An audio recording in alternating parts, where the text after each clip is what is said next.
علما سبحانك لا علم لنا إلا ما علمتنا إنك أنت العليم الحكيم. آمين. اللهم يا معلم إبراهيم علمنا ويا مفهم سليمان فهمنا. اللهم يسر ولا تعسر رب تمم بالخير اللهم آمين. أما بعد. Assalamualaikum warahmatullahi wabarakatuh. Waalaikumsalam warahmatullahi wabarakatuh. Khabar semua sihat? Alhamdulillah. Alhamdulillah. Alhamdulillah baik. Malam ini kita nak menyambung. Kita berhenti pada minggu lepas. Kita dah melihat pada ayat yang ke-21 daripada surah Al-Baqarah. Dan seperti yang saya telah beritahu pada minggu lepas, kita akan ambil ayat 21 dan juga ayat yang ke-22 kali. Kenapa? Kerana dalam dua ayat ini pertama ada suruhan dan pada seterusnya itu ada larangan. Pada seterusnya itu ada larangan. Okay, baik. Kita nak baca ayat ke-22 boleh? Ayat ke-22 surah Al-Baqarah muka surat yang keempat.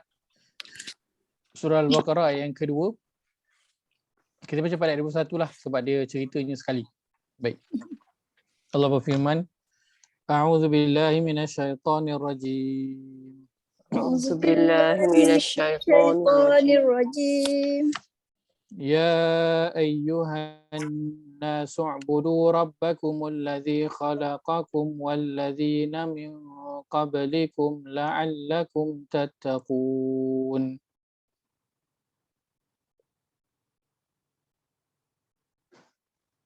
الذي خلقكم والذين من قبلكم لعلكم تتقون.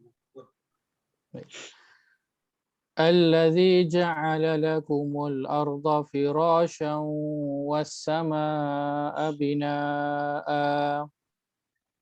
الذي جعل لكم الأرض فراشا والسماء بناء. وأنزل من السماء ماء فأخرج به من الثمرات رزقا لكم. وأنزل من السماء ماء فأخرج به من الثمرات رزقا لكم. فلا تجعلوا لله أندادا وأنتم تعلمون.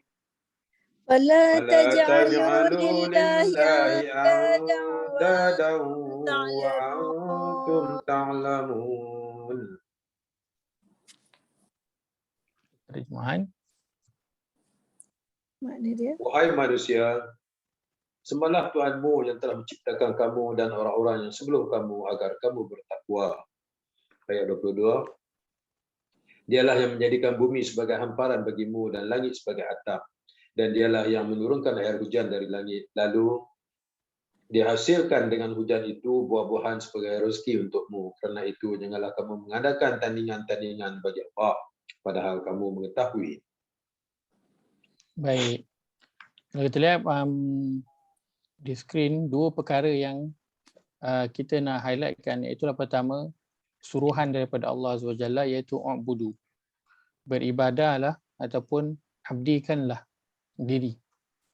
Yang kedua pada penghujung ayat yang ke-22 iaitu fala taj'alu lillahi andadan, janganlah kamu mengadakan bagi Allah sebarang sekutu. Baik. Pada ayat ke-21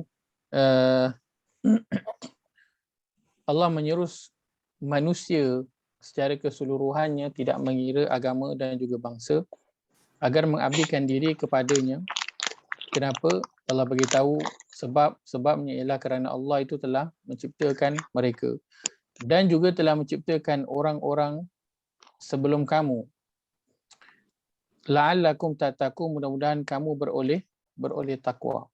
Dan takwa ini kita telah sebutkan, apakah makna paling ringkas sekali untuk takwa? Ringkas ni? Makna yang paling simple sekali untuk takwa, apakah dia? Takut pada Allah. Takut pada Allah. Menunaikan apa yang disuruh dan Taat pada Allah. mengelak daripada Pada apa Allah. yang dilarang. Okey. Taat pada Allah, membuat apa yang Allah suruh dan meninggalkan apa yang Apa yang dilarang. dilarang. Okey, baik. Maka tattaqun ataupun lafaz taqwa yang paling ringkas, makna takwa itu ialah buat apa yang Allah suruh, tinggal apa yang Allah larang. Kan? Dan inilah yang kan, kalau ditanya adakah kita telah tahu semua suruhan Allah? Tak. Belum lagi. Adakah kita telah tahu semua larangan Allah? Tak. Belum juga lagi. Ya. Maknanya kita dah bertakwa ke belum? Belum. Wanted only. Apa dia? 1/3 saja. In the process. Kita dalam proses nak menuju kepada Perjalanan ke sana. Yes. perjalanan menuju takwa. Ini yang sedang kita lakukan dan kita sedang berusaha memahami ayat-ayat Allah, terutamanya ayat suruhan dan juga ayat-ayat larangan. Tujuan kita nak mencapai kepada tahap takwa. Kerana itu yang Allah nak daripada kita. Allah nak yang kita berada di tempat yang apa, the best. Tak cukup dengan baik kan. Allah nak yang the best punya untuk kita. Oleh sebab itu Allah nak push kita pergi kepada la'allakum tattaqun. Pergi kepada menjadi golongan orang-orang yang bertakwa. Baik, dan untuk mencapai takwa ini kan, Allah telah turunkan Al-Quran sebagai petunjuk bagi orang-orang yang bertakwa, hudan lil muttaqin. Kemudian lain daripada itu Allah telah menjadikan bulan Ramadan, menjadikan puasa. Kenapa? Apakah tujuan daripada puasa? Ya ayyuhallazina amanu kutiba alaikumusiyam kama kutiba alal ladzina min qablikum la'allakum tattaqun. Takwa juga. Maka tujuan Allah jadikan puasa adalah untuk takwa. Tak ada tujuan lain. Tujuannya adalah untuk takwa. Untuk Allah nak membantu kita. Atau mungkin kadang kita sendiri tak berapa kuat kan. Lalu Allah jadikan, Allah mewajibkan kita semua untuk berpuasa adalah untuk meraih takwa. Allah jadikan hari raya haji kan, kita melakukan ibadah korban. Tujuannya adalah apa? Takwa. Untuk bertakwa, ke arah takwa. Confirm. Confirm ke? Untuk senang lintas Siratal Mustaqim, naik haiwan tunggangan. Kalau kita lihat, saya bacakan saja pada surah Al-Hajj, surah yang ke-22 ayat ke-37 pada muka surat 336. Allah berfirman, a'udzubillahi minasyaitonir rajim, la yanalallaha luhumuha wala dima'uha walakin yanaluhu at-taqwa minkum.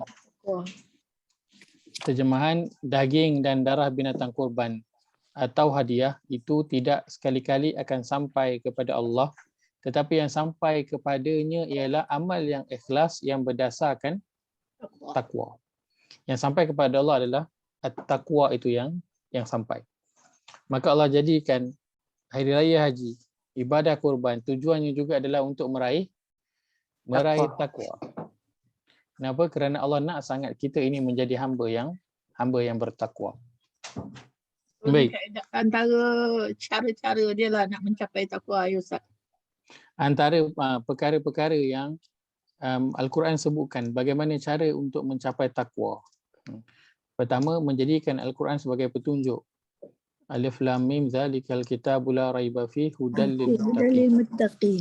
Al-Quran tiada keraguan di dalamnya, petunjuk bagi orang yang bertakwa. Yang kedua antaranya berpuasa. Yang ketiga, melakukan ibadah korban. Ini antara perkara yang boleh dilakukan untuk meraih takwa. Baik. Kemudian pada ayat yang ke-22 Allah kata, allazi ja'ala lakumul arda firasyan.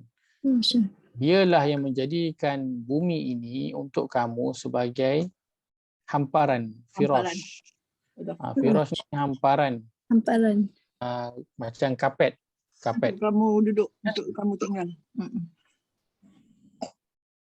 Ayat 22 Allah sambung lagi tentang apa, kenapa Allah ini dialah Tuhan yang layak diabdikan diri, yang layak diambil sebagai Tuhan dan layak diabdikan diri. Setelah Allah kata, pertama sebabnya kerana aku yang cipta engkau. Itu dah cukup dah, sebab tak ada Tuhan lain yang boleh mencipta. Kemudian Allah kata allazi ja'ala lakum, dialah yang telah menjadikan bagi kamu bumi ini sebagai firasyan hamparan. Baik. Perbezaan antara khalaqa dan juga ja'ala. Kan kalau lihat pada terjemahan dah boleh nampak beza dah. Hari itulah tanya lah. Khalaqa dia cipta, ja'ala dia Menjadikan. hari tu dah tanya, jadi apa beza dia? Tak jawab lagi. Mencipta Oh ni, tak jawab lagi. mencipta ni daripada tiada kepada ada. Kita daripada kalau baik. Macam menjadi tu daripada ada kepada Jadi yang tak lebih ada. sempurna. Jadi tak ada pun boleh juga. Boleh bosan. Boleh keduanya. Ayat Betul. khalaqah dia Ja'ala. cipta daripada sesuatu yang tak ada kepada ada. Ja'ala dalam Quran bila Allah sebutkan ja'ala, itu selalunya Allah nak memberitahu tujuan. Untuk kamu. Nak memberitahu tujuan. Maka Allah nak beritahu tujuan tujuan Allah menciptakan bumi. Apa tujuan dia? Sebagai hamparan. So selalunya bila guna perkataan ja'ala, Allah nak memberitahu kita tentang tujuan. Tentang tujuan sesuatu itu. Baik. Okay, sebentar. Antaranya kalau kita lihat pada surah An-Naba, kan. Surah An-Naba pada awal bermula pada ayat yang ayat ke-8. 582. 582. Muka surat 582. Belakang. Allah kata wa khalaqnakum azwaja. Bermula dengan alam naj'alil arda mihada wal jibala autada wa khalaqnakum azwaja wa ja'alna naumakum subata wa ja'alna al-laila libasa wa ja'alna an-nahara ma'asha wa banayna fawqakum sab'an shidada wa ja'alna sirajan wahaja. Ayat ke-6 Allah gunakan perkataan ja'ala. Dan ja'ala itu nak menunjukkan tujuan. Allah kata, bukankah kami telah menjadikan bumi terbentang luas sebagai hamparan, maka tujuan Allah menjadikan bumi ini adalah sebagai apa? Hamparan kepada manusia. Dan Allah jadikan gunung ganang tujuannya sebagai apa? Sebagai pasak. Kemudian ayat ke-8 Allah kata wa khalaqna, Allah tukar jadi khalaqa pula. Tadi dah ja'ala, Allah tukar jadi khalaqa. Kami telah menciptakan kamu berpasang-pasang. Kenapa tukar jadi khalaqa? Kerana nak menciptakan manusia ini dia bukan benda yang dah ada jadi yang lain, tak, dia daripada tak ada jadi ada. So perkataan ni adalah khalaqa. Dia Allah bukan cerita tentang tujuan lagi. Allah cerita tentang penciptaan itu sendiri. Bila ayat ke-9 Allah tukar daripada khalaqa kepada ja'ala wa ja'alna naumakum subata. Dan kami telah menjadikan tidur kamu untuk berehat. Allah gunakan ja'ala. Maksudnya apa? Allah nak menunjukkan tujuan. Maka Allah jadikan tujuan tidur itu adalah untuk berehat. Kemudian dia menjadikan tujuan, iaitu tujuan malam itu adalah sebagai pakaian. Dan Allah jadikan tujuan siang itu adalah untuk mencari rezeki. Maka perkataan ja'ala, dia dalam Quran Allah gunakan nak menunjukkan tujuan sesuatu perkara itu. Maka dalam ayat ini Allah sebutkan ja'ala, itulah Allah menjadikan tujuan, Allah menjadikan bumi ini adalah sebagai hamparan. Hamparan tu macam apa? Macam kapet lah. Macam kapet. Tapi bumi ni kan tak flat kan. Bumi kan macam ada gunung-gunung, ada bukit tu kan. Tak rata pun kan. Kalau kapet tu rata lah. Kan. Macam mana? Apa dia Ustaz? Bumi Macam mana macam kan, kalau kita tengok kapek tu macam rata kan, tapi bumi ni tak rata lah. Bumi ni ada bukit, ada gunung kan. Maka bukit dan gunung itu dia bukanlah sebahagian asal daripada bumi. Hamparan dia adalah apa? Allah sebut sebagai pasak. So dia macam tambahan. Dia macam paku yang kita paku dekat lantai. So dia tambahan. Gitu. macam nak mengukuhkan lagi bumi Nak tu kot. mengukuhkan nak mengukuhkan permaidani. Macam rumah ada kolom, ada tiang tu lah, macam tu lah kot. Ya, nak mengukuhkan hamparan ni supaya tak bergerak lah hamparan tu. Kan Bukan kita tiang, kalau bukan duduk tiang lah. Ni rasa tiang tak kena. pasak. Pasak. Dia Kita pasak kalau tu kan ke duduk dalam dekat kan. Kalau tiang ke Paku atas, kan? dia tongkat langit. dipakukan, dipakukan bahasa Pakukan. sudahnya. Dipakukan. So, Kalau tiang kita nanti dia tongkat langit kan. Langit tu nanti langit mana ada tiang kan. Betul. Pasak lah. Macam paku tekan, kita tekan kat dalam tu. Ya. Dia pasak lah dia ni. Macam Dikemaskan. Dia kemaskan supaya Macam hamparan. piling masak. Baik. Yolah. Kalau Habis kita duduk habis. atas kapek bergerak kan. Sonok tak? Tak sonok lah. Tak, Kan? Ya, betul. Kita solat atas lantai tiles kan. Atas tiles kita letak sejadah. Sejadah tu bergerak kan. Kita sujud Licin. dengan kita menggolongso ke depan. Licin. Licin sejadah tu kan. So sebab itu Allah jadikan bumi ni adanya gunung ganang, dia memasakkan hamparan tu supaya dia tidak bergerak. Lepas tu kita selesa je bergerak. Dia memasak bumi. Baik. Ustaz, kalau kita astronaut ni, kalau kita ke atas tu, kalau dia tengok memang dia flat je Ustaz. Kalau nampak dari atas macam flat lah. Pandangan atas. Biasa dah pandangan atas. Pada atas memang akan nampak flat lah. Betul. Kalau pandangan dari laut lah, nampak apa? Round. Saya kalau dipandang daripada atas akan nampak kurus.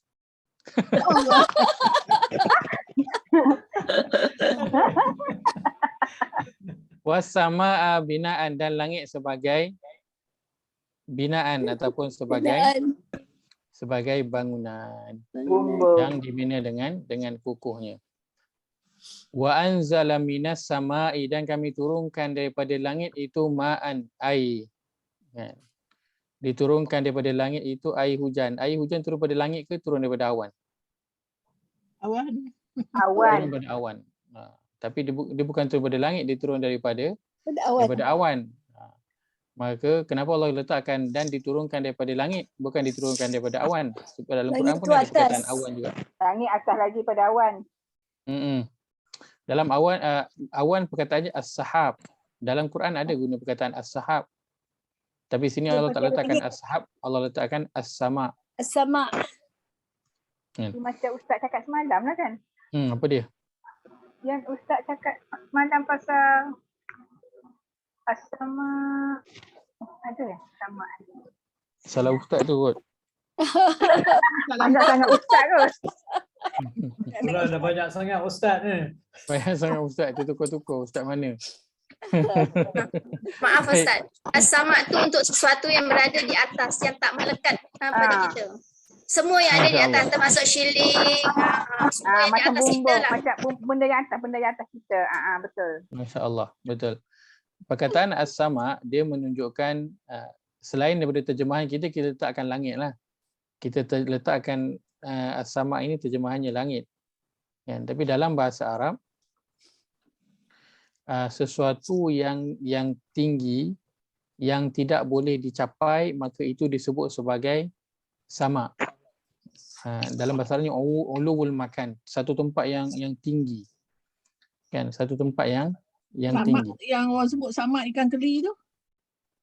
Sama ikan apa? Ikan keli. Pernah dengar. Tak pernah dengar sama ikan keli. Ada Ustaz cakap. Oh ya. Saya tak pernah dengar. Bicara. Wallahu a'lam. Wow, okey. Masakan ikan keli. Maka as-sama dia menunjukkan satu tempat yang sangat tinggi yang tidak boleh dicapai. Sangat tinggi yang tidak boleh dicapai. Kalau atap ataupun siling ataupun bumbung kita dalam bahasa Arab disebut sebagai saqfun. Bumbung tinggi tak? Atap siling tinggi tak? Tak. Tinggi kita tinggilah kan. Tak adalah Banding tinggi dengan sangat. kita dia tinggilah. Tapi dia tak disebut sebagai as-sama sebab apa? Dia tinggi tapi boleh dicapai. Boleh naik lagi atas dia. Tinggi boleh dicapai. Sebab tu atap kita, siling kita panggil sakfun. Kan kalau as-sama dia tinggi yang tak boleh dicapai. Maka dalam ayat ini Allah sebutkan dia sebagai wa anzala minas samai ma'an, dan kami turunkan daripada langit. Maka yang turun pada langit, yang kita tahu yang turun itu hujan turunnya daripada awan. Tapi di sini di Maka langit as-sama ini yang dimasukkan ialah tempat yang sangat tinggi. Maka awan diberada tempat yang tinggi lah, lagi tinggi daripada kita punya bumbung. Kan tinggi daripada kita punya bumbung. Itu yang pertama. Yang kedua, yang lebih tinggi yang tidak boleh dicapai, berada di satu tempat yang sangat tinggi yang tak boleh dicapai adalah apa? as-sama. Adalah Allah Azza wa Jalla. Itu di atas. Maka betul disebutkan dan diturunkan daripada satu tempat yang sangat tinggi yang tak boleh dicapai. Itulah Allah di atas awan, di atas langit itu adanya Allah Azza wa Jalla. Itu yang sebenar-benarnya yang menurunkan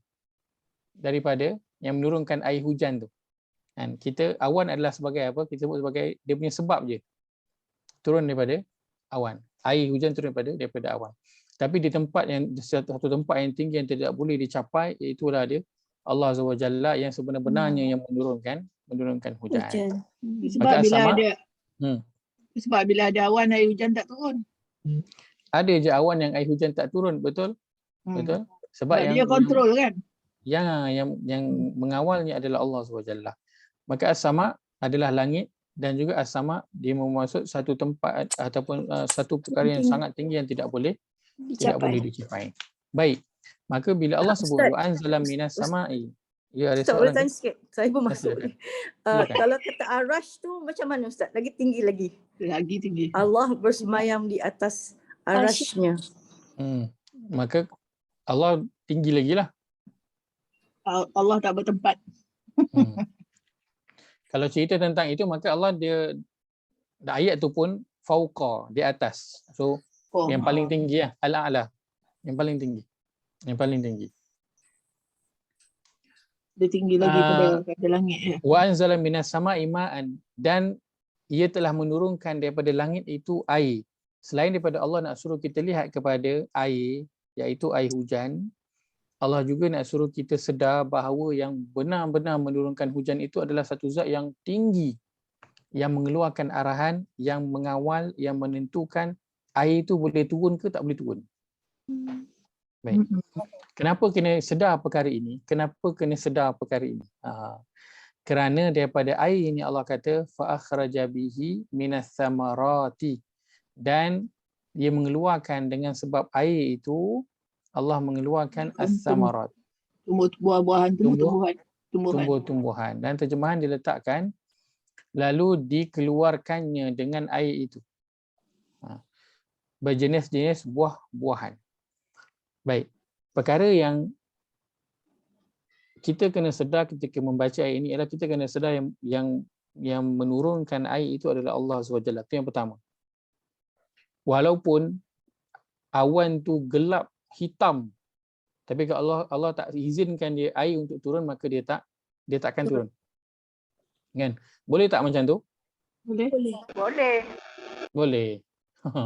Boleh. Baik. Dia sama macam cerita apa?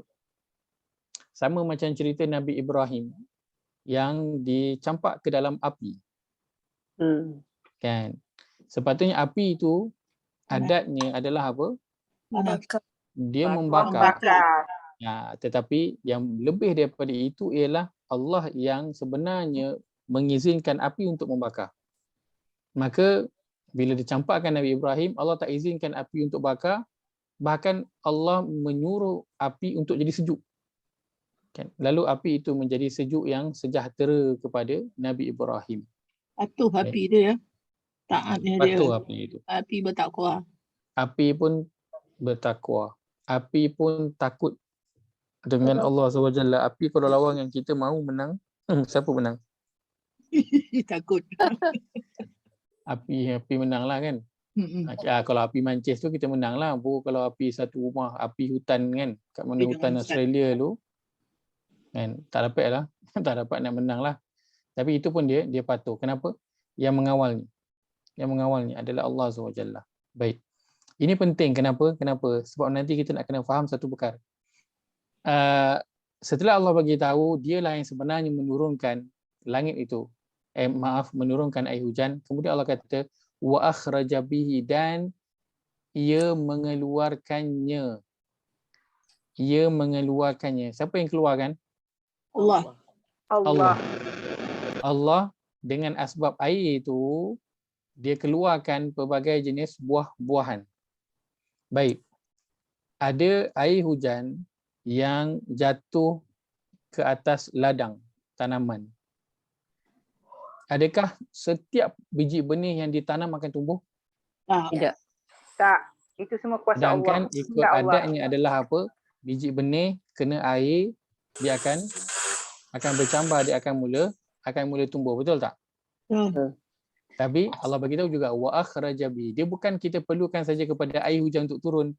Kita perlukan juga Allah untuk nak tumbuhkan. Maka Allah seolah nak bagi tahu kamu ni, kemudian Allah cakap apa? Rizqan lakum. Sebagai apa? Rezeki bagi kamu. Baik. Seolah Allah nak bagi tahu kita ni pusing kok mana pun kita akan perlukan siapa? Allah. Kita akhirnya akan perlukan kepada Allah. Walaupun kita dah berusaha, kita rasa ini confirm jadi lah dan confirm dapat. Tetapi kita tetap perlukan kepada Allah untuk nak jadikan perkara itu menjadi. Perkara ini yang setiap kita kena sedar. Asbab itu dah ada, betul. Air turun daripada langit, betul. Tapi kalau Allah tak izinkan untuk tumbuh daripada air itu, takkan ada benda yang boleh nak tumbuh. Betul? Minum air, kita haus, minum air itu akan menghilangkan haus. Betul tak? Kita rasa air itu menghilangkan haus, tapi kita tak sedar yang menghilangkan haus itu adalah Allah Azza wa Jalla. Buktinya apa? Buktinya Allah cerita tentang para penghuni neraka. Mereka diberi minum oleh air, tetapi air itu apa? Tak menghilangkan haus. Air itu tak menghilangkan haus. Kenapa? Kerana yang menghilangkan haus itu adalah Allah Azza wa Jalla. Air adalah asbab. Maka nak perlu difahami betul-betul adalah apa? Soal ini. Yang Allah kata rizqan lakum. Ini hal yang sangat penting, rezeki. Kenapa? Kenapa penting? Kerana Allah ingatkan selepas itu fala taj'alu lillahi andadan. Maka jangan kamu sekali-kali menjadikan dengan Allah itu sekutu-sekutu, gandingan-gandingan. Atau dalam bahasa mudahnya, jangan syirikkan Allah. Faham. Kenapa Allah sebut begitu? Kalau macam Kerana- Allah tumbuhkan tumbuh-tumbuhan, kita kata kerana tumbuh-tumbuhan ni lah yang bagi rezeki kat aku. Betul Ustaz? Ya. Kerana manusia dalam hal mencari rezeki itu, dia boleh membawa kepada menyekutukan Allah ataupun syirik kepada Allah Azza wa Jalla. Manusia, kalau kita lihat pada ayat ini, Allah letakkan saya rumuskan dua perkara. Dua perkara yang manusia itu perlukan dalam kehidupan dia. Pertama, manusia perlukan tempat tinggal. Yang kedua, kalau ada rumah tapi dapur tak berasap, jadi tak? Tak jadi. Manusia perlukan tempat tinggal dan manusia perlukan kepada rezeki. Dua ni manusia perlukan. Maka Allah buat apa? Allah jadikan bumi untuk tinggal. Adanya Allah jadikan langit sebagai satu binaan yang kukuh, sebagai apa? Atap kita untuk melindungi kita. Dan daripada itu Allah jadikan apa? Allah berikan rezeki. Ini dua keperluan manusia.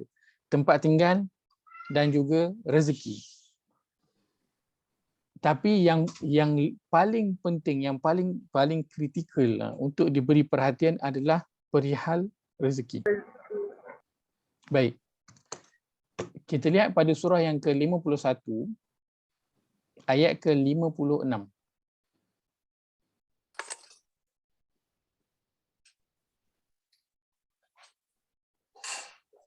Pada muka surat 523. 51 ayat 56 ayat 57.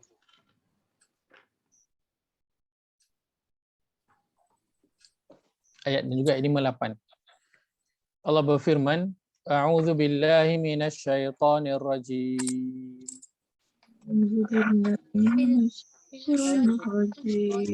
Haji Yaya kena unmute, tak dengar suara Haji Yaya. Haji Yaya. Ya. Minta maaf Haji Yaya. Kalau baca tak dengar suara Haji Yaya, dia tak seronok rasa.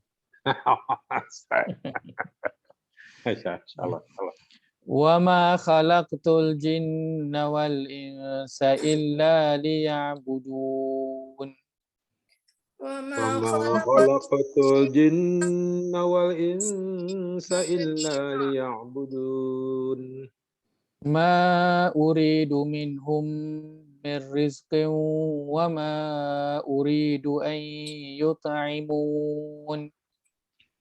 ما أريد منهم من رزق وما أريد أن يطعمون Inna Allaha huwar razzaqu dzul quwwatil matin.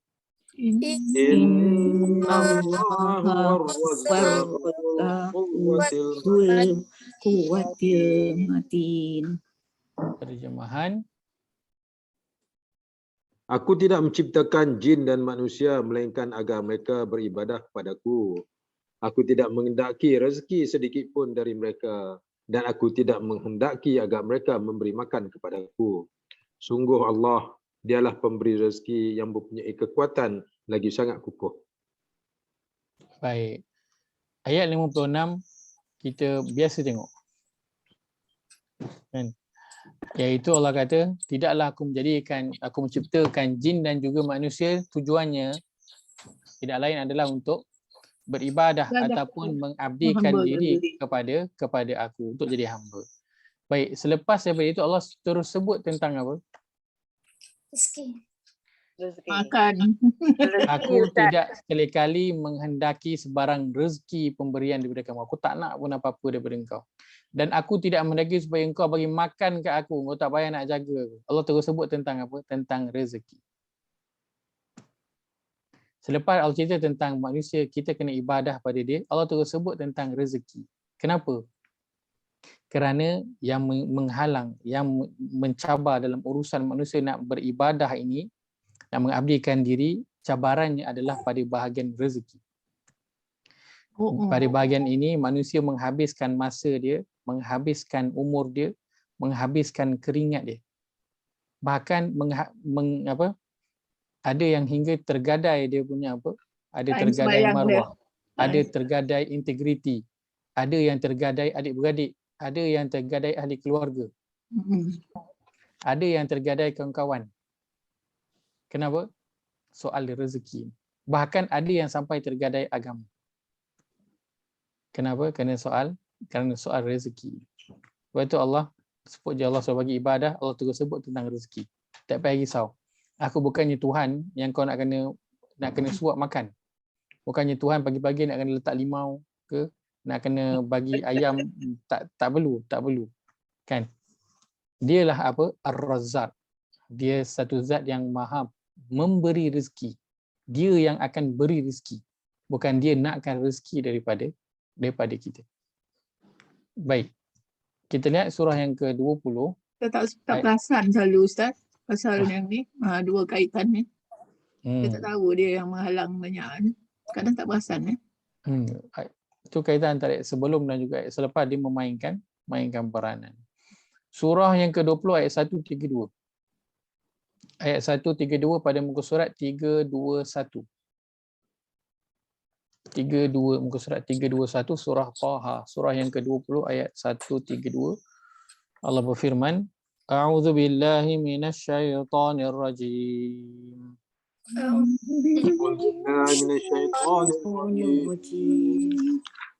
Wa'mur ahlaka bis-salati wastabir 'alaiha la nas'aluka rizqan nahnu narzuquk. Wa'mur ahlaka bis-salati wastabir. 'alaiha la nas'aluka rizqan nahnu narzuquk. Wal 'aqibatu lit-taqwa. Wal Wow. Terjemahan Ayat berapa Ustaz? Saya ayat 132. Ya, dia senyap, dia tak jumpa. Saya pun tengah cari lah. Dan perintahkanlah keluargamu serta umatmu mengerjakan sembahyang. Dan hendaklah engkau tekun bersabar menunaikannya. Kami tidak meminta rezeki kepadamu. Bahkan kamilah yang memberi rezeki kepadamu. Dan ingatlah, kesudahan yang baik adalah bagi orang-orang yang bertakwa. Baik.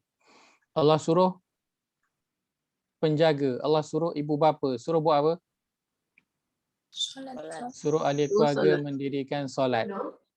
Dan Allah suruh kuatkan kesabaran dalam nak menyuruh ahli keluarga mendirikan solat kerana ia adalah satu perkara yang sangat mencabar. Setelah itu Allah sebut tentang apa? Rezeki lagi. La nas'aluka rizqan, apa kena mengena? Solat dengan rezeki. Yang suruh solat tiba-tiba cerita tentang rezeki. Aku tak minta rezeki. Allah kata suruhlah ahli keluarga kau solat. Aku tak minta rezeki. Kalau dengar ada kena mengena tak? Tak ada kena mengena. Tak ada kena mana. Tak ada kena mengena. Tapi kenapa Allah sebut? Kerana solat itu adalah bentuk pengabdian diri kepada Allah SWT secara wujud. Berapa ramai orang yang kerana nak meniaga tinggal solat. Kan? Bulan kerana Ramadan. ada meeting, Bazar kan? Ramadan. Apa tu? Orang kata apa? Lunch time, orang ramai tinggal solat. Kan? Hatta solat Jumaat. Kan? Maka Allah terus sebut, la nas'aluka rizqan nahnu narzuquk. Kami tak minta rezeki, bahkan kamilah yang akan bagi rezeki kepada engkau. Allah mention tentang rezeki dan dikaitkan dengan pengabdian diri kepada Allah ataupun ibadah. Dan kesudahan yang baik Allah sebut adalah bagi orang-orang yang bertakwa. Maksudnya apa? Orang yang dia tekun menyuruh ahli keluarga dia solat dan dia bersabar serta dia tidak menghiraukan perihal rezeki dalam pengabdian diri kepada Allah. Maksudnya dia tak ada teragak-agak. Kan kalau aku solat, ni tengah customer baik punya ramai ni. Dan hilanglah customer. Aku kan nak solat, ini meeting dengan project manager ni. Ini habis confirm tak dapat project ni. Kan? Dia tak kisah perihal rezeki tu. Maka Allah akan berikan kesudahan yang baik kerana inilah antara tanda takwa. Baik. Maka sebab itu dalam ayat ini, Allah sebelum itu, Allah cerita dulu, dia jadikan bumi sebagai hamparan. Dia jadikan langit sebagai binaan dan diturunkan daripada itu air, hujan yang dengannya tumbuh pelbagai jenis buah-buahan sebagai rezeki bagi kamu. Allah bagi yang tu dulu. Sebab di akhirnya Allah nak bagi peringatan yang berat. Allah kata, fala taj'alu lillahi andadan. Ayat larangan. Maka janganlah kamu mengadakan bagi Allah sebarang sekutu. Sangat penting. Kenapa berapa ramai orang yang dia menjadikan sekutu kepada Allah ketika mana dia mencari rezeki. Ini perihal yang sangat besar dalam kehidupan manusia. Kita celik mata, rezeki menjadikan kehidupan manusia menjadi huru-hara. Sebelum ni, kan sebelum kita cerita sebelum PKP, masjid tak penuh, kan? Ramai orang tak solat, ramai orang tak baca Quran, tapi huru-hara tak Malaysia? Huru-hara tak sebelum PKP, Malaysia elok tak huru-hara pun. Tapi elok PKP, orang kena buang kerja, bisnes tutup, orang ramai makin tak ada duit. Huru-hara tak jadi. Huru-hara. Kerajaan sampai kena meeting macam mana nak bantu. kerajaan kena bawa keluar bantuan. Sebab apa? Orang huru-hara dengan rezeki yang tak ada. Tapi lepas elok balik PKP, masjid masa lagi kosong macam biasa, orang tak solat masih macam sebelum itu juga, orang tak bagi perhatian kepada Quran masih sama. Tapi huru-hara tak balik Malaysia, kerajaan meeting tak macam mana nak bagi masjid penuh, macam mana nak pastikan setiap orang solat, macam mana nak pastikan orang baca Quran. Huru-hara tak Malaysia? Tak huru-hara. Kena lagi sekali nanti PKP akan jadi boleh apa? Huru-hara. Sebab apa? Soal rezeki. Soal makan yang menjadikan huru-hara hidup. Jadi huru-hara hidup. Bila semua perkara kita akan ada bahagian ini. Kenapa tak kahwin lagi? Kenapa tak kahwin lagi? Duit tak ada. Duit tak cukup. Kan? Kenapa tak ini? Duit tak cukup. Kenapa tak ini? Duit tak ada. Semua cerita tentang duit dan juga duit. Ini adalah soal besar yang Allah bagi sangat peringatan yang mencabar manusia dalam nak mengabdikan diri kepada Allah SWT. Soal duit, kan? Pernah dengar kan orang kata soal duit kopiah pun boleh melayang. Betul tak? Pernah dengar tak? Soal duit kopiah pun boleh melayang. Maksudnya apa? Orang yang mungkin ada kuat ada didikan agama pun boleh jadi kelabu mata bila cerita tentang duit, bila cerita tentang harta. Kan? Sebab itu pada awal surah Al-Baqarah lagi Allah dah cerita tentang satu golongan yang kita dah sebut dah. Hari itu golongan apa? Golongan ketiga adalah golongan munafik. Dan pada penghujung Allah cerita tentang golongan munafik itu, Allah sebut apakah tentang mereka. Saya bacakan saja. Ayat yang ke-16 Allah kata a'udzubillahi minasyaitanir rajim. Ulaika allazina ishtaraw ad-dalalata bil huda fama rabihat tijaratuhum wama kanu muhtadin. Mereka itulah orang-orang yang membeli kesesatan dengan petunjuk, maka tiadalah beruntung perniagaan mereka itu dan tidak pula mereka beroleh petunjuk hidayah. Mereka berjual beli dengan apa? Dia ada petunjuk, dia ada agama, tapi dia jual dengan apa? Dia jual dengan kesesatan. Maksudnya apa? Dia jual akhirat yang dia ada itu dengan apa? Nak dapatkan sedikit habuan daripada dunia. Dia jual dia punya solat sebab apa? Nak dapatkan untung bisnes yang waktu tu dia tengah deal. Kan? Dia jual dia punya solat sebab nak dapatkan apa? Bos dia kerja waktu tu, tengah meeting, tengah meniaga. Maka dia tukar perniagaan dia. Dia jual dia punya solat, dia gantikan dengan duit. Dia jual dia punya masa ibadah dia untuk Allah, dia tukar dengan duit. Ya. Maka ini peringatan yang sebab itu Allah sebutkan, Allah cerita panjang lebar sebelum itu tentang apa yang dia jadikan, kemudian Allah beri peringatan di hujung itu, fala taj'alu lillahi andadan.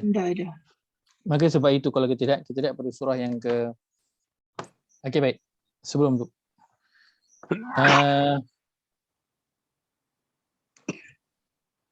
maka janganlah kamu menjadikan bagi Allah itu sebarang sekutu-sekutu, ataupun kita sebut sebagai jangan kamu mensyirikkan Allah. Baik. Saya letakkan dua ayat ini, kita letakkan perbincangan yang sama. Kenapa? Kerana bila Allah sebut tentang mengabdikan diri, selalunya Allah mesti gandingkan dengan peringatan, jangan syirikkan dia. Jangan jadikan untuk dia itu sekutu-sekutu. Selalu digandingkan. Sebab itu ayat perbincangan kita saya letakkan sekali perbincangan ini. Kita lihat pada surah yang ke-16 ayat ke-36. Pada muka surat 271. 271. Muka surat 271 surah An-Nahl, surah yang ke-16 ayat 36. Allah berfirman, muka surat 271. A'udzu billahi minasyaitonir rajim. A'udzu billahi minasyaitonir rajim. Walaqad ba'atsna fi kulli ummatin rasulan an ya'budu Allaha wajtanibut taghut. Walaqad ولقد بعثنا في كل أمة رسولا أن اعبدوا الله واجتنبوا الطاغوت فمنهم من هدى الله ومنهم من حقت عليه الضلالة فمنهم من هدى من الله هدى الله ومنهم من حقت ومنهم عليه عليه الضلالة الضلالة فسيروا في الأرض فانظروا كيف كان عاقبة المكذبين Fasiru فسيروا في فسيروا في الأرض الأرض فانظروا كيف فانظروا كان كيف كان عاقبة عاقبة المكذبين. المكذبين. Terjemahan. Dan sungguh kami telah mengutus seorang rasul untuk setiap umat, yakni untuk menyerukan sembahlah Allah dan jauhilah tagut. Ada footnote ni saya.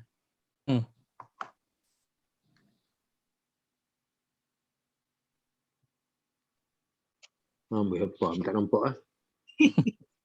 Mata lekeh saya. Tak apa, tak ada masalah. Ha? Kalau pusing boleh baca. Dia punya tu. Kemudian di antara mereka ada yang diberi petunjuk oleh Allah dan ada pula yang tetap dalam kesesatan. Maka berjalanlah kamu di bumi dan perhatikanlah bagaimana kesudahan orang yang mendustakan rasul-rasul. Baik. Jaya sebut tadi, saya teringat Piramli membaca tu lah. Kan? Dia duduk bilik pusing kot mana semua pun tak kerti. Udah memang tak kerti baca. Pusing atau tunggang terbalik semua kan. Ada lah Ustaz suruh dia pusing kan tadi. Ustaz dah suruh pusing buat apa? Pendekar bujang lapuk. Baik. Maka ini tujuan pengutusan setiap rasul keseluruhannya. Keseluruhan rasul. Setiap rasul yang Allah utus, dia akan menyeru kepada dua perkara.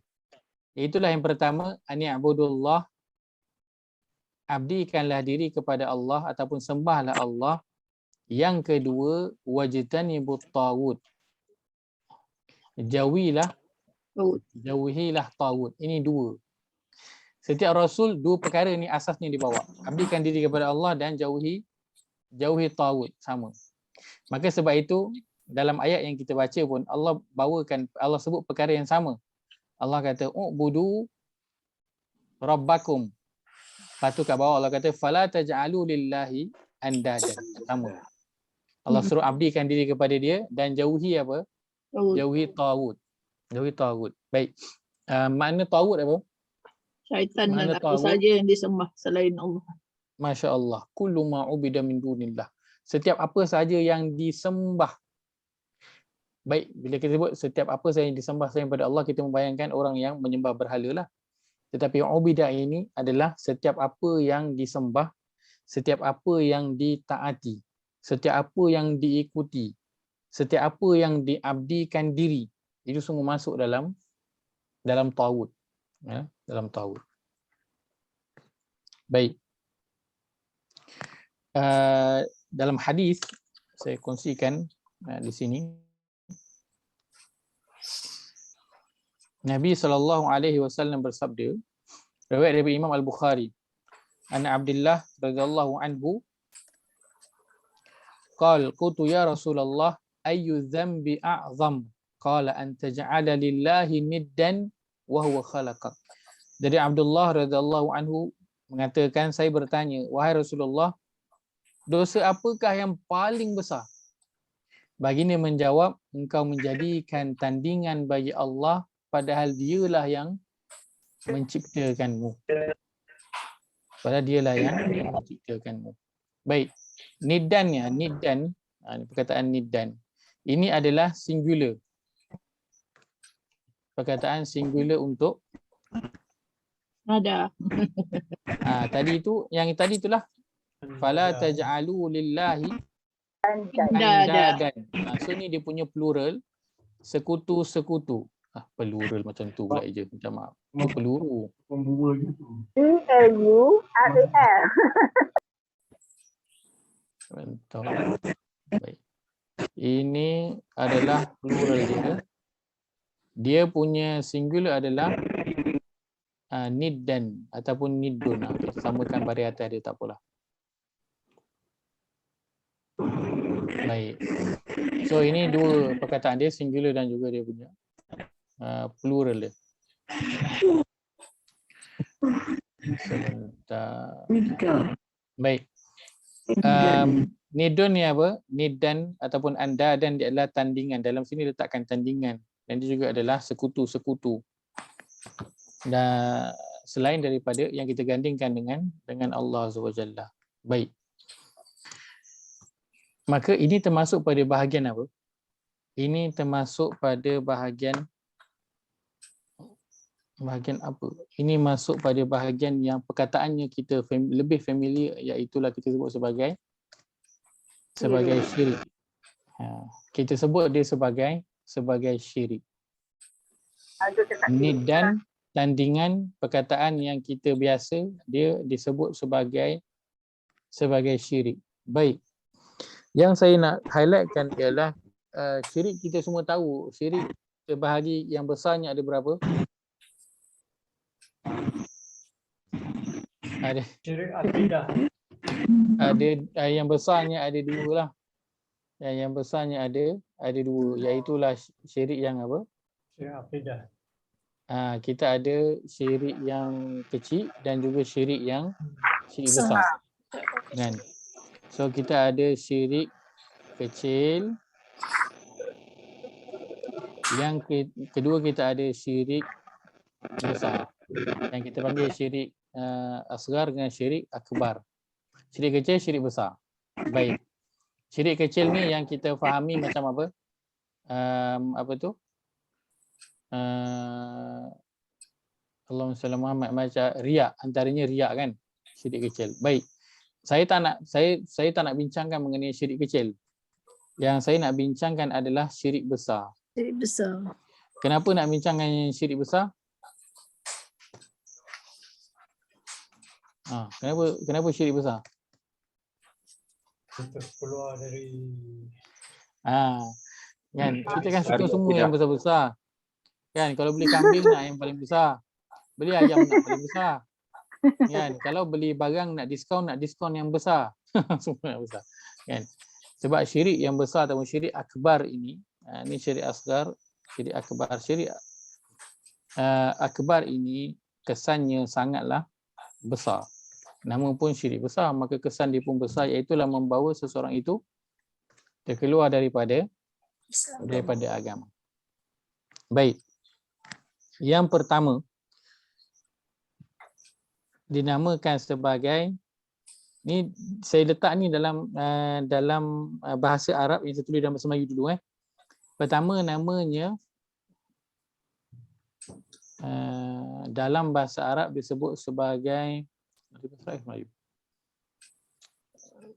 saya tulis bahasa Arab pula. Nama dia syirku ad-da'wah. Namanya syirku ad-da'wah.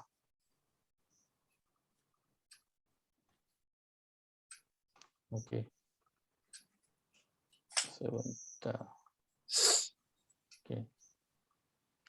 Okey. Syirku ad-da'wah. Kalau dalam Arabnya tulisannya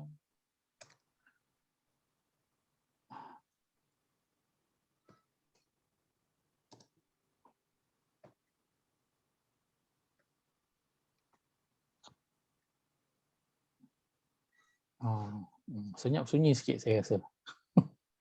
Tadi ada bunyi-bunyi sikit belakang kan. Kita masuk je, kita mute kan kita punya mikrofon. Kalau nak cakap boleh unmute, tak ada masalah. Sebab kadang kita tak perasan kita unmute kan. Lepas tu takut ada bunyi background, takut terganggu.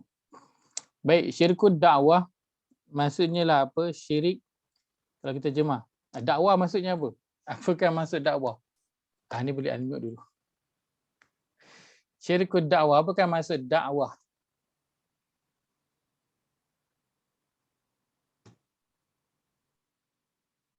Dakwah maksudnya apa? Dakwah maksudnya apa? Menyampaikan. Menyampaikan. Kita dakwah, kita mengajak orang kan? Mengajak. Kan? Mengajak. Itu namanya dakwah. Satu. Kalau tulis dalam bahasa Arab, kita mungkin macam tak berapa nak nampak. Kan? Dakwah ni macam tak berapa nak nampak. Tapi kalau saya tulis begini. Familiar tak? Doa. Syirkul dakwah ini adalah berkaitan dengan doa. Dia sama dengan doa. Dakwah, doa. Dakwah tu mengajak, dakwah tu juga menyeru. Kan kita menyeru. So doa kita apa? Kita menyeru. Baik, maka syirkul dakwah adalah syirik dalam berdoa. Ataupun syirik dalam permintaan. Baik. Kita lihat surah yang ke-29 ayat yang ke-65.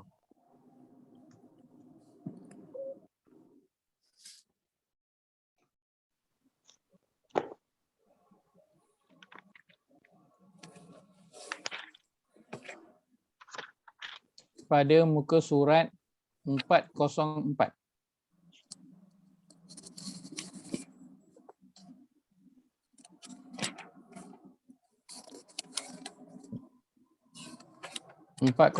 Surah yang ke-29, surah Al-Ankabut ayat yang ke-65. Baik. Allah berfirman, A'udzu billahi minasyaitonir rajim. A'udzu billahi minasyaitonir rajim. فإذا ركبوا في الفلك دعوا الله مخلصين له الدين. فإذا ركبوا في الفلك دعوا الله مخلصين له الدين. فلما نجاهم إلى البر إذا هم يشركون. فلما نجاهم إلى البر إذا هم يشركون. Terjemahan. Maka apabila mereka naik kapal, mereka berdoa kepada Allah dengan penuh rasa pengabdian, yang ikhlas kepadanya.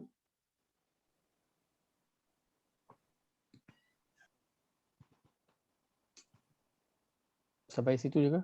Ke Haji Ada Ustaz, dia ada ni, ada okey. Footnote dia. Ada footnote dia 6. Okey, silakan. Okey, cantik. Dengan memurnikan ketaatan semata-mata kepada Allah, maksudnya. Rasa pengabdian ikhlas kepadanya, ya. Tetapi ketika Allah menyelamatkan mereka sampai ke darat, malah mereka kembali mempersekutukan Allah. Baik. Perkataannya adalah pada mana syirkul dakwah dia. Inilah da'awullah. Ini dakwah, da'awullah, seruan. Mereka apa? Memohon pertolongan, berdoa, mukhlisin, dengan tulus ikhlas kepada Allah. Ketika di mana? Ketika berada di dalam bahtera. Iaitulah ketika berada di laut. Tapi elok Allah selamatkan dia ke al-bar. Dia selamat di darat. Naik ke darat, dia buat apa? Idza hum yusyrikun. Mereka itu menjadi syirik. Maksudnya apa? Tidak lagi berdoa ikhlas kepada Allah. Tidak lagi mengharapkan ikhlas kepada Allah. Dia dah jadi apa? Dah jadi lupa diri. Dah senang tak ingat Allah. Dah susah pun ingat Allah.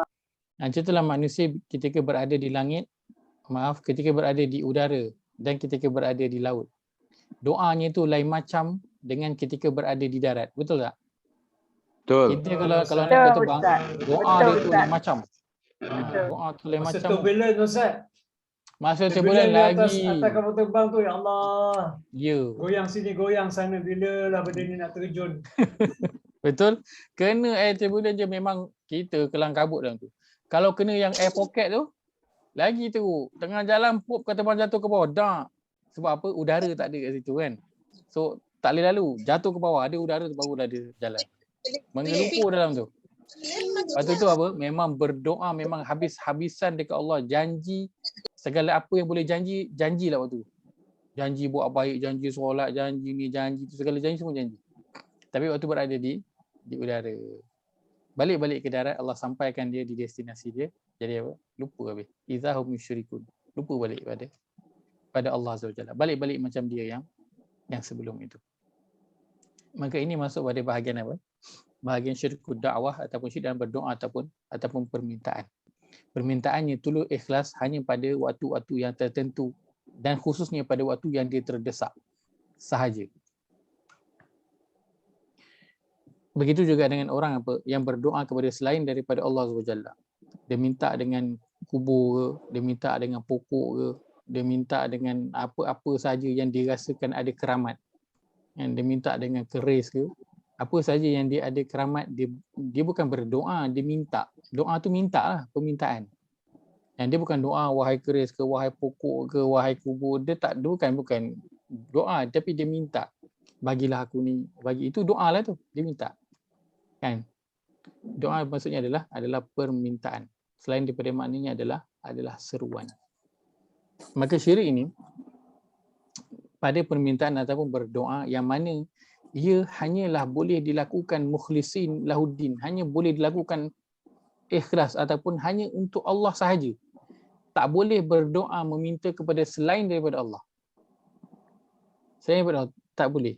Nak minta bagi rezeki, kan, nak minta hilangkan sakit, itu semua tak ada. Itu hanya boleh diminta kepada Allah. Dalam bahaya, minta selamatkan daripada bahaya.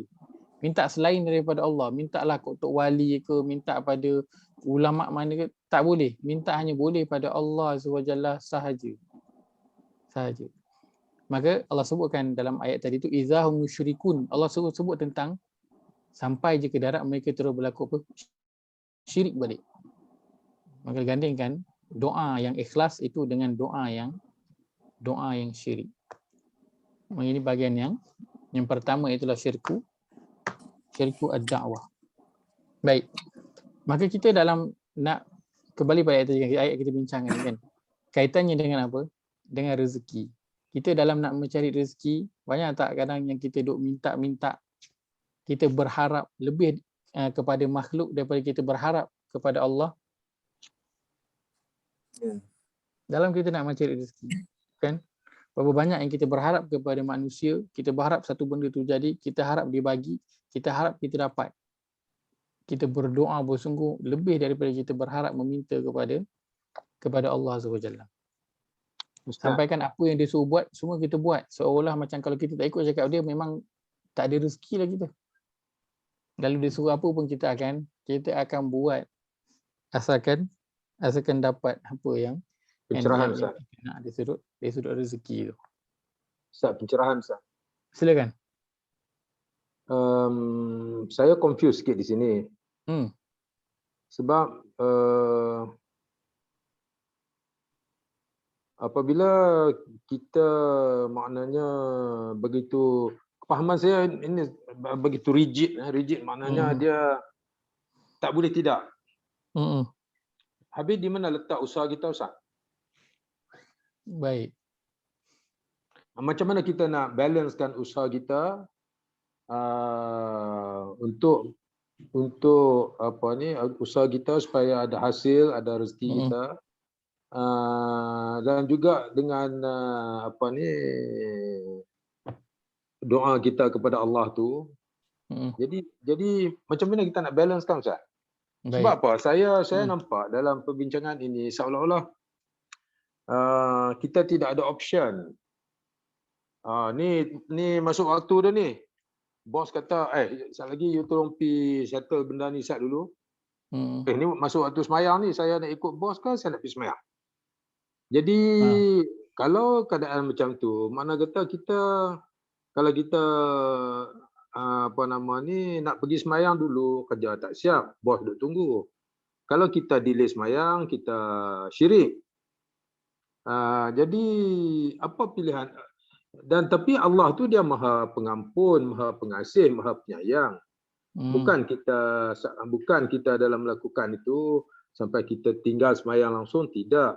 Cuma kita terpaksa menyelesaikan ada satu dua perkara berhubung dengan kerja kita. Jadi macam mana kita nak balance benda ni, Ustaz? Okey, baik. Soalan yang sangat menarik. Sebab kita realitinya melalui situasi yang begini kan. Sikit dah tambah Ustaz. Di Silakan. sini dia yang macam tu. Tapi kalau di Mekah bila time semayang semua orang tutup aja, apa tinggal aja gitu. Semua pergi semayang kan. Sebab culture kita. Ya, betul. Setuju. Saya setuju yang itu. Itulah Betul. yang buatkan kita. Itu dalam keadaan 100% kita Muslim. Kata you kerja dengan company, you kerja dengan outfit yang mana you punya boss tu non-Muslim. Yalah, culture kita dah ke situ. Kita dah benarkan orang-orang tu macam sort of kita panggil exploit kita lah. Time ni you kena kerja macam tu. Jadi kalau kita tengok dia, kalau kan asalnya dulu Mekah tu tak semua Muslim kan. Betul. Tapi dia boleh buat sampai sekarang. Betul. Antaranya ialah tapi Ustaz jawablah dulu soalan Haji Ayah tadi. Tapi saya memandang dari sudut tu lah. Kenapa orang sana boleh buat, kita tak boleh buat kan? Sedangkan ni is a Muslim country. Betul. Culture kita lah. Perihal culture tu dia memainkan peranan yang sangat penting. Sebab itu pernah tak kita tengok orang yang orang Sikh kan, yang pakai turban kan? Pakai turban kan, yang rambut panjang pakai turban. Pernah tak kita tengok dia orang kan ada ataupun diletakkan dalam syarat kalau siapa yang nak cari kerja yang pakai turban tu tak boleh pakai, kena buka. Pernah tak jadi isu kat Malaysia? Rasa pernah. Pernah dengar. Nak masuk kerja kena buka turban tu, tak boleh pakai turban tu lah untuk yang Sikh tu lah. Pernah. Okey. Maka ia berada di dalam culture kita yang mengasingkan kerja kita dengan perihal agama. Maka sebab itu kan orang yang boleh ada dalam syarat kerja tak boleh pakai tudung kan. Kadang-kadang ada pakaian yang kod dress code yang begini kan. Yang kita kena patuh atas alasan apa? Atas alasan kerja. Baik kan, kerana pertama ke culture tu tak membantulah. Menjawab soalan Jaya tadi, usaha seseorang itu dalam mencari rezeki sudah pasti itu perlu. Memang itu yang Al-Quran suruh. Dalam nak mencari rezeki dia kena ada usaha. Tak boleh kita hanya bertawakal kepada Allah SWT, tak boleh. Kita akan jadi golongan murjiah yang hanya bertawakal, mengharapkan saja daripada Allah, mengharapkan apa daripada Allah, mengharapkan Allah Maha Pengampun, Allah Maha Pemberi rezeki, Allah Maha Penolong, tapi dia tak ada usaha. Dia beriman dengan nama-nama Allah SWT tapi tak ada usaha. Sedangkan Al-Quran suruh kepada usaha. Macam ayat yang sebenarnya kongsikan mengenai siapa? Kisah Maryam kan? Kisah Maryam, betul tak? Kisah Maryam yang duduk bersandar di pohon tamar. Ingat? Masa nak melahirkan Isa. Masa nak melahirkan itu. Kan? Apa yang Allah perintahkan kepada Maryam? Goncang pokok tamar. Goncangkan pohon. Allah perintahkan supaya goncangkan pokok pada ayat yang ayat ke-25. Ayat ke-25 kan. Allah sebut, dan gegarkanlah ke arahmu batang pohon tamar itu supaya gugur kepadamu buah tamar yang masak. Dan ikut logik manalah nak goyangkan pohon tamar tu oleh seorang wanita yang tengah nak bersalin. Tengah contraction, maunya nak menarik, nak berdiri pun boleh tentu larat. Ini kan nak menarik tu kuat-kuat. Pohon tamar mana boleh. Kita tarik sawit lah kan. Mana maunya tarik slow-slow gugur buah tu. Kelapa pun tarik dia punya pelepah tu tak jatuh dia punya tu. Kan? Buahnya tu. Perlu kepada apa? Tarik yang kuat. Tapi kenapa Allah suruh? Menunjukkan kepada usaha. Maka usaha dalam mencari rezeki itu perlu. Tetapi yang perlu difahami ialah kadang manusia bila dia berusaha dalam mencari rezeki itu, dia tenggelam dalam usaha tersebut. Sehingga kan dia rasa kalau aku tak usaha ni memang confirm takkan ada rezeki. Yang pertama. Yang kedua, bila dia dapat, dia kata dia rasa ini adalah sebab dia berusaha. Kalau aku tak usaha itu memang tak dapat lah. memang tak dapat. Maka dia tenggelam dalam usaha dia itu. Sehingga menyebabkan dia rasa dirinya telah menjadi orang yang apa? Orang yang berkuasa. Hebat. Allah sebutkan dalam surah Al-Alaq, surah yang ke-96, ayat yang ke-6, ayat yang ke-7. Saya bacakan saja. Allah berfirman, a'udzubillahi minasyaitanir rajim. Kalla innal insana la yatgha ar-ra'ahu istaghna. Ingatlah sesungguhnya jenis manusia ini dia tetap melampaui batas. Iaitu dengan sebab ia melihat dirinya sudah cukup apa yang dihajatinya. Istaghna, dia rasa dah cukup dah. Dia rasa saya kerja dah ada, dah stabil, kehidupan semua dah stabil. Ada kahwin, ada anak, ada kerja, ada rumah, ada kereta, bisnes jalan elok, semua dah stabil. Lalu dia rasa apa?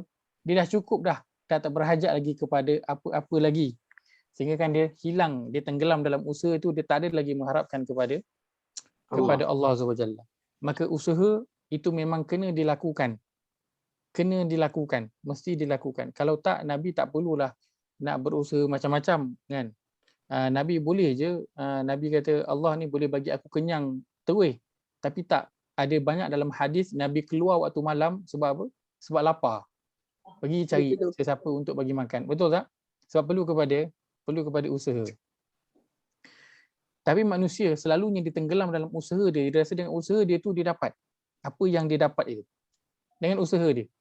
Maka yang hilangnya apa? Hilangnya Allah daripada perkara itu. Daripada usaha yang dilakukan tu hilang. Kebergantungan dia kepada Allah dalam usaha itu. Hingga dia rasakan kalau aku tak usaha, tak jadi. Kalau aku tak usaha, tak jadi. Baik. Setakat ni okey? Jelas? Baik. Jelas, itu jelas ya. Maka usaha jelas. Kena ada usaha. Yang kita missing adalah Allah dalam kita nak menjalankan usaha. Baik, Ajaya berikan contoh tadi, kalau kata bos suruh buat ada satu kerja ni, dalam masa yang sama waktu dah masuk, nak buat apa? Baik. Yang pertamanya ialah kan, bukan Allah.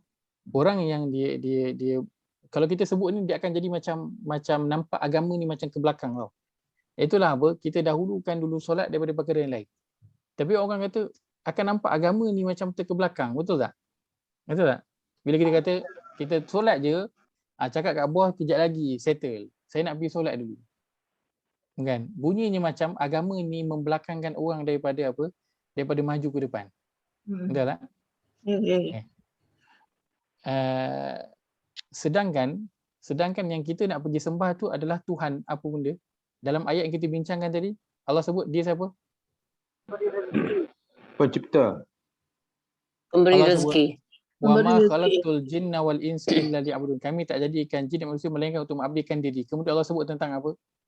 Tentang rezeki. Allah kata innallaha huwar razzaq. Sesungguhnya Allah dialah Tuhan yang Maha Pemberi rezeki. Rezeki kedua. Maha Pemberi rezeki. Bila Allah suruh solat, la nas'aluka rizqan nahnu narzuquk. Kami tak minta rezeki, kami yang bagi rezeki kepada engkau. Maka kita nak pergi sembah siapa? Pemberi rezeki. Kalau kita meneruskan kerja, maksudnya orang dahulukan kerja, lewatkan solat, memilih untuk melewatkan solat kerana kerja, seolah-olah dia rasa apa? Kalau dia tak buat kerja ni, rezeki tak dapat. Sedangkan yang panggil itu adalah apa? Tuhan yang nak bagi rezeki. Pernah tengok tak ada satu video dia jenis kartun je. Dia Arab yang buat tapi dah ada dibuat dalam bahasa Melayu. Satu video yang ceritanya tentang dia tunjuk gambar 4-5 orang dekat pejabat, dia ada satu bos kat situ. Dia punya manager. Tiba-tiba satu hari datang dia punya big boss, owner company datang secara mengejut. Secara mengejut datang jumpa dia. Dan cakap kat dia, kumpulkan semua staff, aku nak jumpa. Si manager ni pun tadi pergilah jumpa staff pertama. Staff pertama cakap, tunggu jap. Yang dia kata bos nak jumpa ni, owner nak jumpa, big boss. Staff pertama kata tunggu jap, aku tengah main game kejap. Staff yang kedua, tunggu kejap lagi lah, aku tengah tak ada mood lagi. Jumpa staff ketiga, tunggu jap, ada kerja jap, nak siapkan kerja. Dia balik pergi jumpa dekat big boss, dia kata apa, semua staff tak nak datang sebab ada alasan-alasan yang lain. Kalau ikutkan situasi tersebut, logik tak staff tu tak pergi jumpa dia punya big boss bila big boss panggil dia? Sebab alasan dia nak pergi buat kerja. Logik tak? Logik. Tak logik lah. Patutnya dia kena pergi dahulukan panggilan big boss dia lah. Betul. Sebab big boss tu bos kepada apa? Kepada syarikat yang dia kerja tu. Yang dia nak duk buat kerja tu, syarikat tu kepunyaan orang yang panggil dia tu. Maka sudah tentu dia mengutamakan panggilan big boss tu lah daripada dia duk sibuk nak buat kerja tu. Maka pemberi rezeki adalah Allah Azza wa Jalla. Kita sibuk nak mencari rezeki sedangkan sang pemberi rezeki panggil. Sang pemberi rezeki panggil. Mak kita panggil anak kita, panggil anak tak menyaut. Anak tak menyaut. Dengan kita panggil anak tu datang, mana kita lebih rasa nak bagi dia duit belanja lebih? Datang lah. Anak yang panggil datang lah. Kita akan lebih rasa nak bagi duit belanja lebih. Yang kita duk panggil tak datang, bukan kata nak bagi duit belanja lebih. Kita rasa tak nak bagi langsung, biar kau rasa. Betul tak? Betul. Apa pun alasan dia? Sebab kita melahirkan dia. Sebab kita lahirkan dia. So satu perkara yang menjadi, kalau kita fikirlah, tapi kalau kita cerita tentang perkara ini, orang kata, oh maka agama ni nak menarik orang ke belakang lah. Tak pernah agama ni nak menaikkan orang ke belakang. Agama ni nak menjadikan orang lagi ke depan. Tetapi apa saja yang dilakukan di depan sekali itu adalah siapa? Adalah Allah SWT.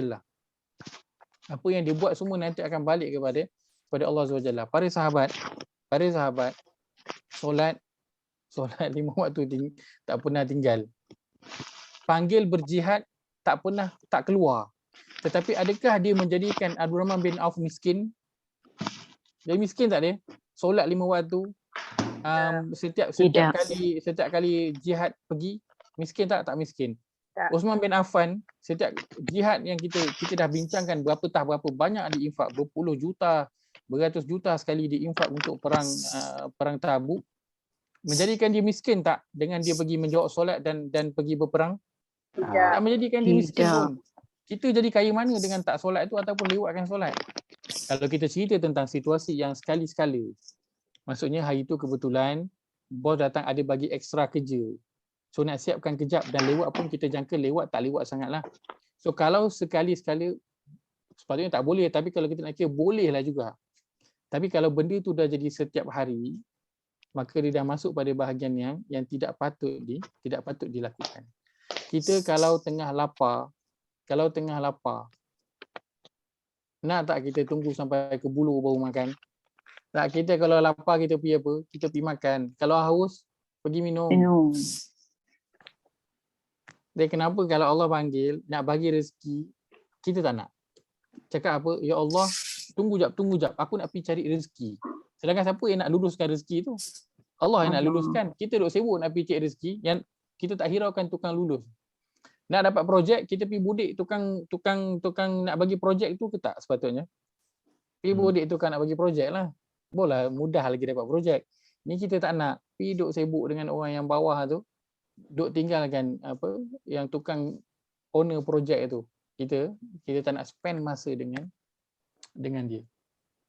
Maka sebab itu Allah kata perihal rezeki ini Allah gandingkan dia cabaran dalam nak mengabdikan diri kepada Allah, dan dalam ayat kita bincangkan ini Allah gandingkan dia dengan apa? Dengan syirik, dengan sekutu. Kenapa? Sebab dia memang sangat berat, dia memang sangat susah.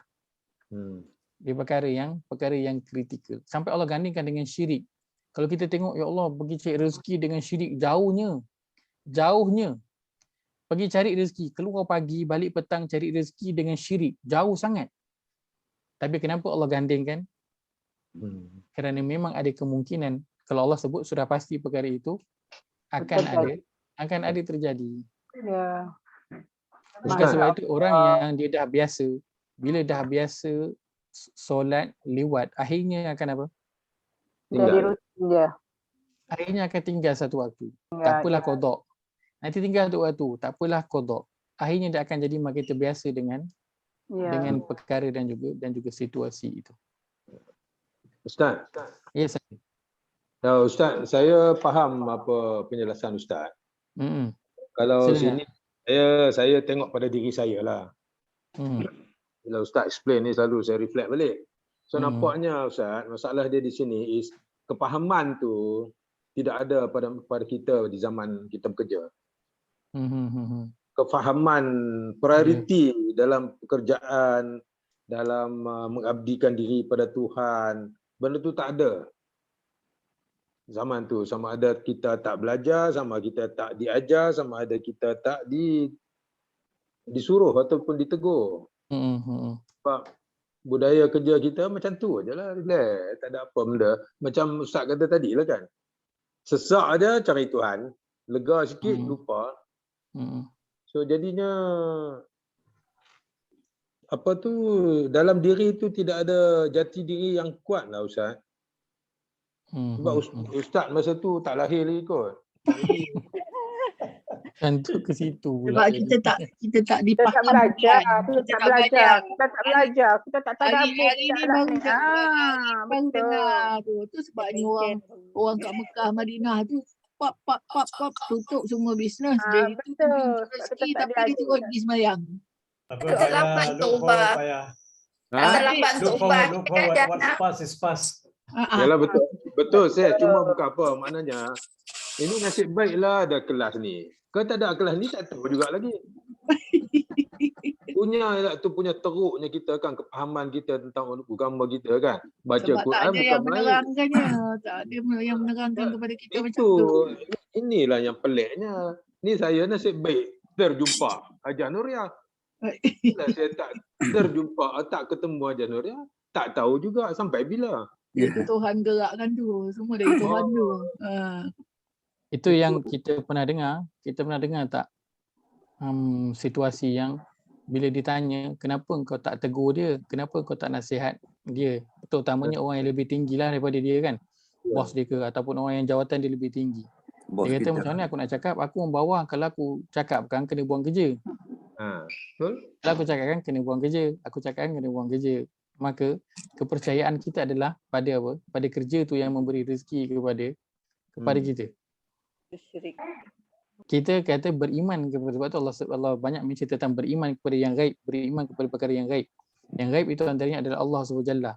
Nak percaya, betul-betul percaya kepada Allah, dialah yang memberi rezeki, itu satu cabaran.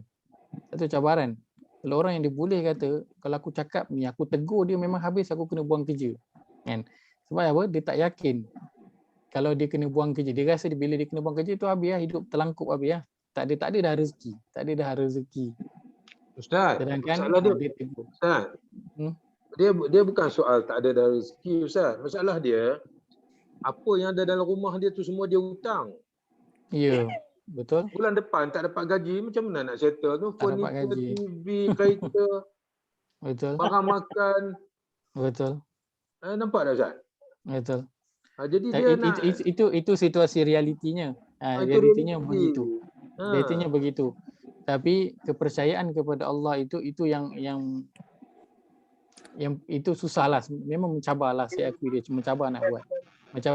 Bila kita berhadapan dengan realiti yang begitu, itu semua atas sebab apa? Atas kita kena akuilah atas kelemahan iman kita sendirilah dalam beriman kepada Allah SWT. Sebab itu bila kita sebut balik tentang iman kepada Allah, sebenarnya susah ke senang? Susah. Jadi kenapa orang dengan beriman kepada Allah ni orang pandang mudah? Tak apalah, tunggulah nanti aku dah habis kerja esok, dah tak ada apa nak buat, waktu tu aku baca Quran, aku ngaji, waktu tu. Dia ingat mudah ke? Nak dapatkan iman betul-betul kepada Allah ni? Tak. Nak dapatkan percaya betul-betul kepada Allah, ingat mudah ke? Dia perlu kepada apa? Dia perlu kepada latihan, perlu ditempa. Nak dapatkan betul solid punya iman kepada Allah. Dan orang rasa macam mudah je. Nak dapat iman, aku beriman kepada Allah, beriman. Iman tu dia percaya. Silakan Haji Halim. Ni Ustaz, Ustaz, masalah kita bukan apa. Budaya kerja kita macam tu.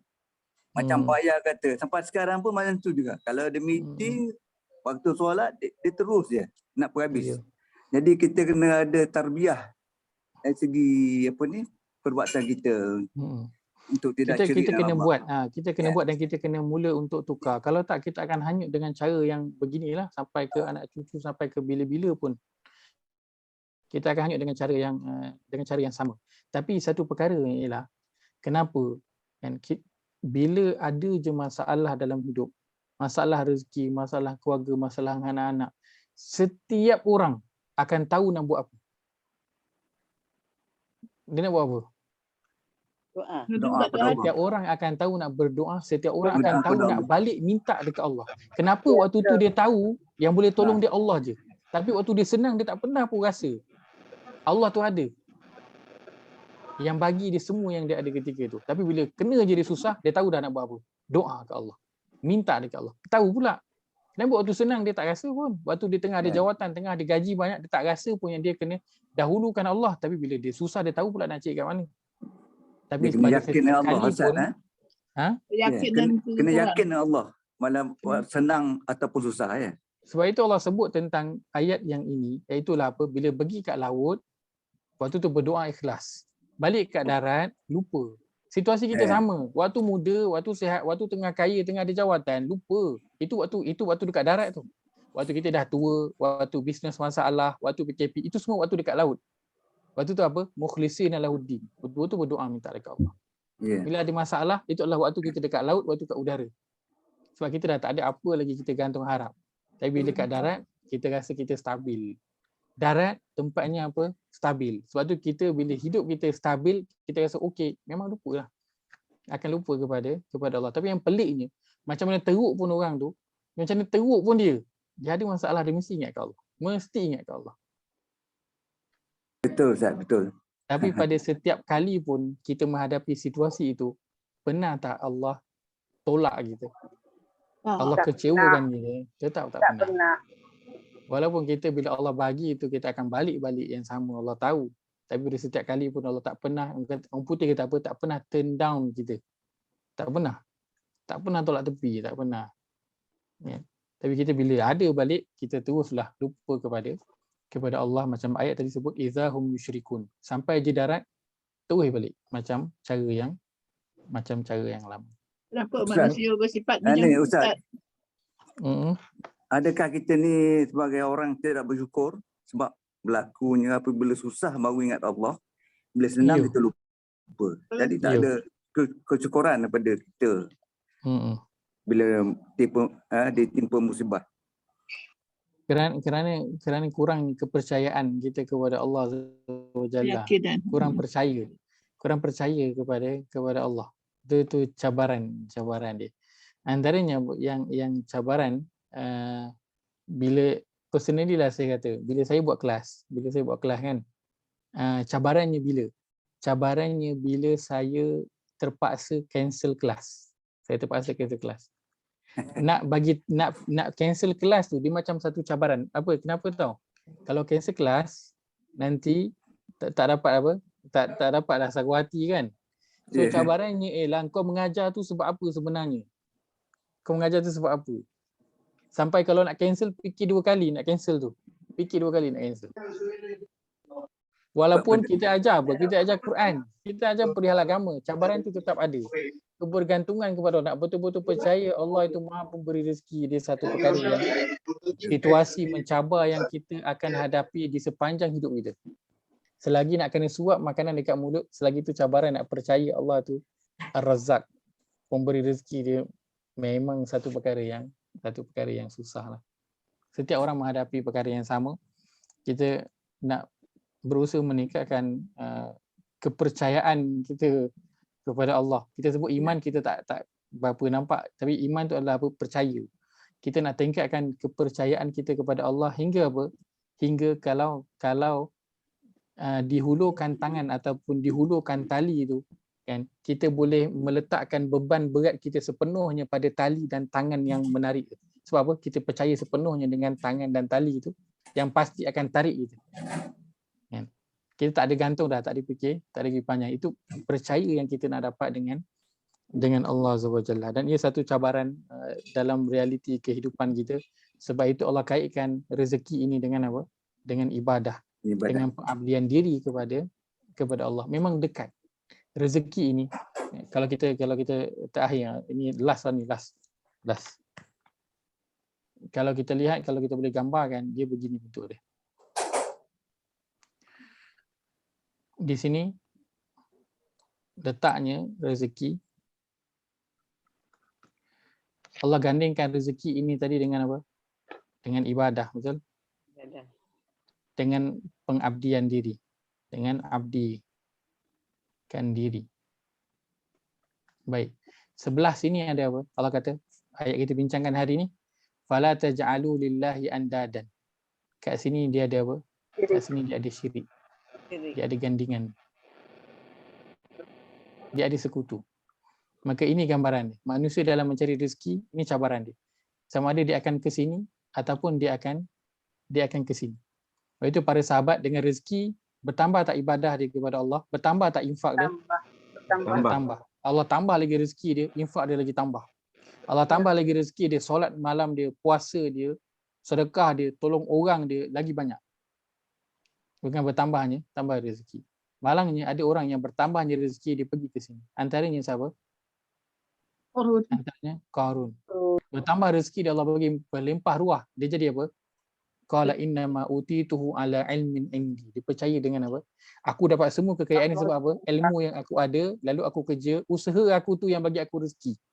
Ya. Maka dengan rezeki tu bawa dia kepada bahagian syirik, gandingan kepada Allah SWT. Apa gandingannya? Dia rasa ilmu dia yang bagi rezeki. Dia rasa usaha dia yang bagi rezeki. Dia seganding dengan Firaun. Seganding. Maka rezeki ni duduk tengah. Ini line yang sangat bahaya.